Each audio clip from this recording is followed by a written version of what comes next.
નમસ્તે મિત્રો, બીજેડમાં જે લોકોએ રોકાણ કર્યું છે અને ખાસ તો વિરોધીઓના અનેક પ્રયત્નો પછી પણ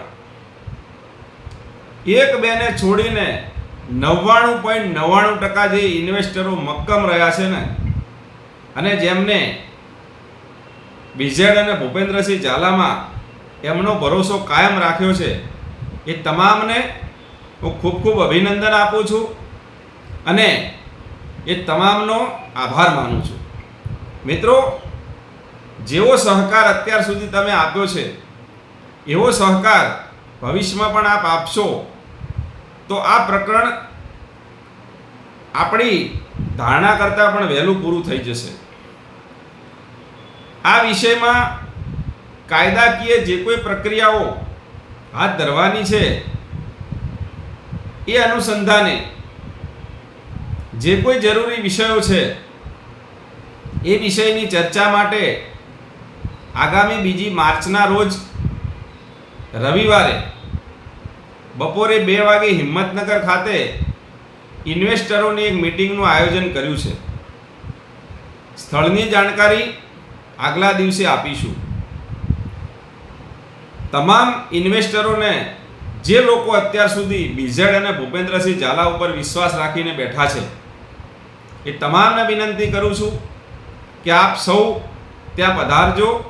ત્યાં આપણે આ બાબતને લઈ અને વિસ્તૃત ચર્ચા કરીશું, એકબીજાના વિચારોની આપ-લે કરીશું અને આગળ કાયદાકીય પ્રક્રિયામાં આપણે શું કરવું જોઈએ એ બાબતે એકબીજાના સલાહ સૂચનો લઈશું. સ્થળ આગલા દિવસે જણાવીશું, પણ 2 માર્ચ રવિવારે હિંમતનગરમાં મિટિંગ છે એ રીતનું આપ શેડ્યુલ બનાવજો. બીજું ખાસ કહું કે કોઈ આપણને આપ સૌને એવી રીતે ડરાવવાની કોઈ કોશિશ કરે કે ભાઈ આવી રીતે ભૂપેન્દ્રસિંહ જેલમાં છે ને તમે જશો તો કાલ ઉઠીને તમારી ઉપર ફરિયાદ, આવું કશું જ થતું નથી. આવો કોઈ કાયદો નથી અને આમાં કોઈ ગુનો બનતો નથી.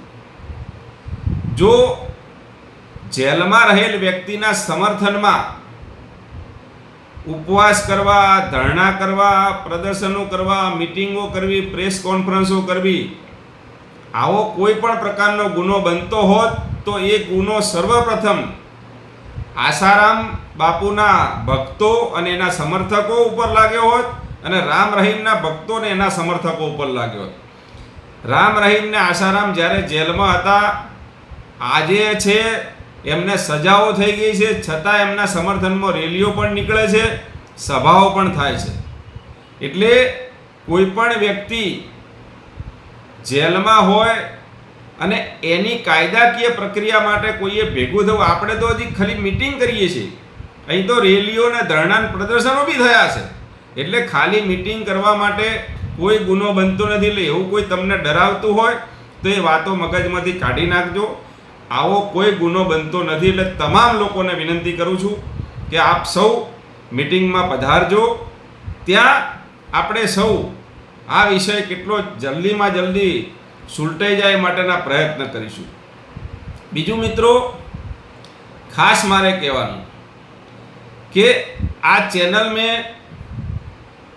કોઈ પણ જગ્યાએ અન્યાય થયો હોય અને સત્ય સુધી પહોંચવા માટે જ આપણે શરૂ કરી છે.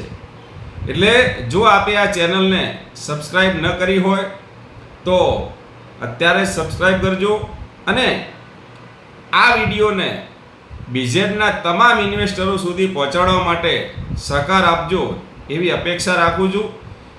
આવો 2 તારીખે રવિવારે હિંમતનગર મુકામે મળી અને તમને જેના ઉપર અડગ વિશ્વાસ છે એવી બીજેડ કંપની અને ભૂપેન્દ્રસિંહ ઝાલા બાબતે આગળની કાયદાકીય પ્રક્રિયા વિશે આપણે સૌ સાથે મળી અને ચિંતન મનન કરીએ. તો મળીએ છીએ આપણે રવિવારે હિંમતનગર ખાતે. વી સપોર્ટ બીજેડ.